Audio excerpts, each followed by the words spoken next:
누구도 쉽게 입 밖에 꺼내지 않지만 50대가 되면 이런 생각이 자주 스친다. 이제 나를 써주는 데가 있을까? 애들은 아직 한창 돈 들어가는데 부모님은 병원에 자주 가시고 몸이 예전 같지 않으신데 나는 허리도 아프고 혈압약도 먹는데 이 몸으로 무슨 일을 하지? 사실 이런 고민은 겪어본 사람만 진짜 안다. 30대에는 나이 40이면 인생이 좀 편해질 거라 막연히 믿었다. 직장에서도 중견급이 되고 아이들도 자라고 집도 어느 정도 마련하고. 그런데 40대 후반, 50대 초입이 되면 현실이 완전히 다르게 다가온다. 회사는 눈치 주기 시작한다. 이제 당신 자리는 후배에게 넘겨야 하지 않겠냐는 말이 돌려서 들린다. 성과 압박은 커지고 연봉 협상 테이블에서는 나이 많은 사람이 제일 먼저 잘려나갈 명단에 오른다. 내 몸도 문제다. 2030대엔 아무리 밤새워 일해도 버텼는데 지금은 하루만 무리해도 이틀은 골골댄다. 혈압, 혈당 경계선이라는 소리를 듣고 무릎이 시큰거린다. 허리는 삐끗하면 한 달이 간다. 이런 몸으로 어디 취업을 할 수 있을까? 나가서 택배를 해야 하나? 마트를 돌아야 하나? 그런데 그런 일도 젊은 사람이 훨씬 빨리 뽑힌다. 이런 이야기를 하면 아직 50대면 젊어라고 말하는 사람들이 있다. 물론 맞는 말이다. 하지만 젊다는 말이 위로가 되지 않는다. 회사에선 늙었다 하고 시장에선 값싼 젊은 일손이 넘친다. 심지어 자식들에게조차 아빠, 몸 좀 챙겨라는 말이 잔소리처럼 들린다. 한 52세 가장의 사례를 들어보자. 수도권 제조업체의 관리직으로 25년을 일했다. 성실하고 큰 사고 없이 다녔다. 하지만 회사가 구조조정 바람을 타자 관리 자급부터 잘렸다. 퇴직금이 1억 정도 나왔다.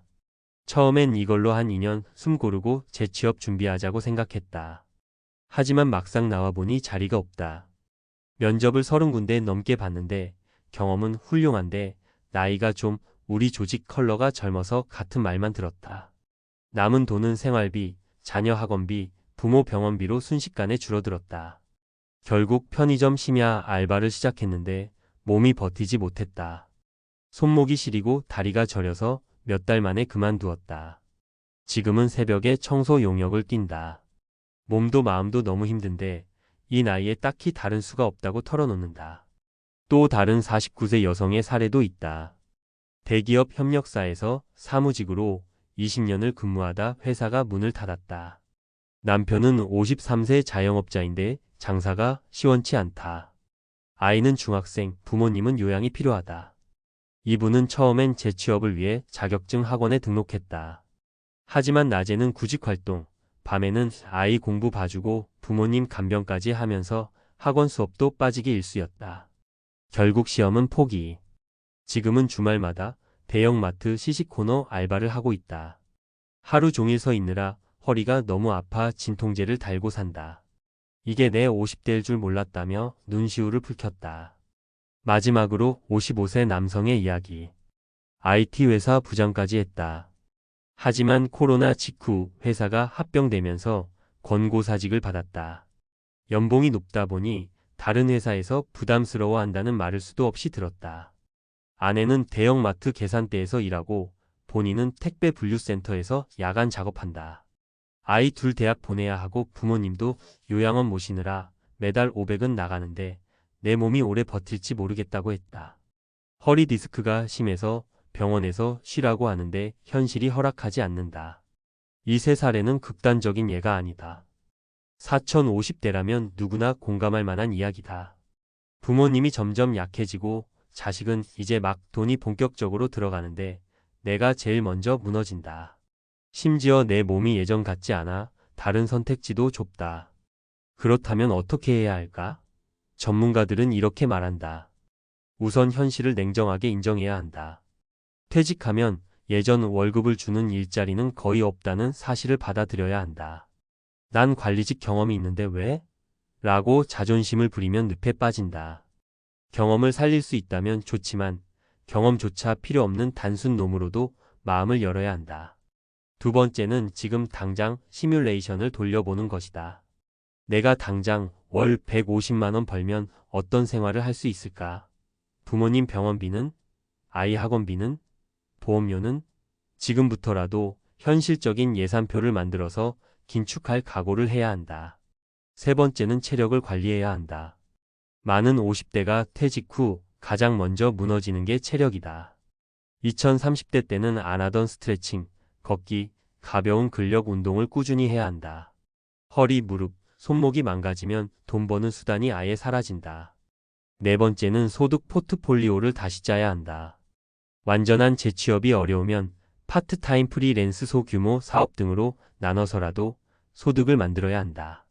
이를 위해서 작더라도 자격증을 하나 준비하거나 SNS 홍보를 배우거나 지역 일자리 정보를 꾸준히 살펴야 한다. 그리고 마지막으로 정신 건강이다. 좌절과 자괴감이 덮칠 수 있다. 왜 이렇게 됐지? 자책하면 끝이 없다. 마음을 다스리려면 믿을 만한 친구, 가족과 감정을 나누고 필요하면 전문가의 도움도 받아야 한다. 많은 이들이 50대가 인생 이막이라고 말한다. 맞는 말이긴 하다. 다만 그 말은 준비된 사람에게나 해당된다.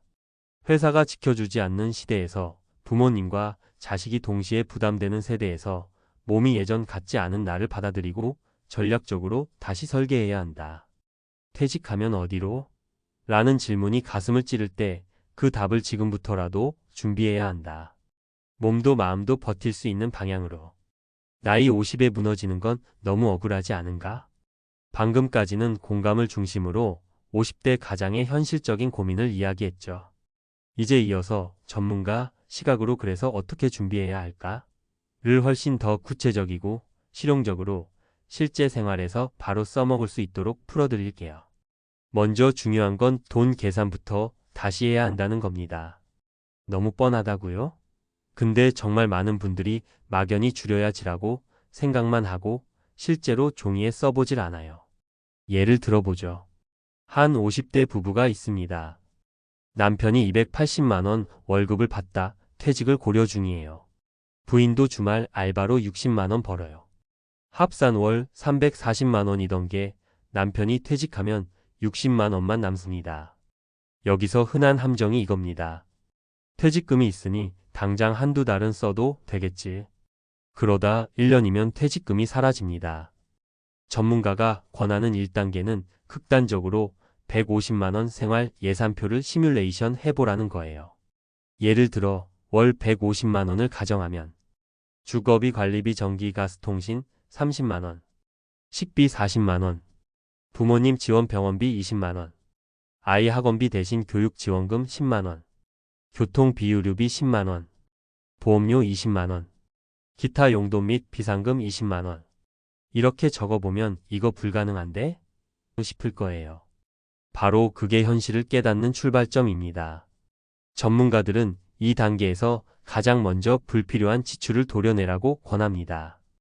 예전엔 가능했던 카페, 외식, OTT, 고급 보험 이런 걸 한꺼번에 줄여야 해요. 또 하나, 부모님 의료비는 정말 계산이 중요해요. 전문가들은 부모님이 연세 드시면 연 평균 최소 20만 300만 원은 병원비나 약값으로 나간다고 봅니다. 이걸 모르면 퇴직금으로 메꾸면서 허둥지둥하다 바닥을 보게 됩니다. 부모님이 장기 요양보험 등급을 받을 수 있는지, 기초연금 신청은 가능한지, 지역 건강보험료 경감 혜택은 없는지 꼼꼼히 알아봐야 합니다. 2단계는 체력관리 계획을 일로 생각하라는 겁니다. 많은 분들이 아프면 병원 가면 되지라고 하는데 50대 이후는 다릅니다. 허리, 무릎이 망가지면 단순 노무직조차 할 수 없어요. 전문가들은 최소 주 3회 30분 이상 유산소 운동을 권합니다. 무리한 헬스가 아니라도 좋아요. 매일 5,001만 보 걷기, 계단 오르내리기, 집에서 스쿼트 10회 3세트만 해도 달라집니다. 또 스트레칭을 빼먹지 마세요. 허리 디스크 환자의 80%가 단순히 안 움직여서 악화됩니다. 작은 운동 습관이 향후 의료비 수백만 원을 막는 보험이라 생각하세요. 3단계는 소득 포트폴리오를 23갈래로 나눠서 설계하는 겁니다. 많은 분들이 퇴직 후 어디 취직해야지라고만 생각해요. 근데 현실은 단일 풀타임 자리가 가장 찾기 어렵습니다. 전문가들은 이렇게 조언합니다.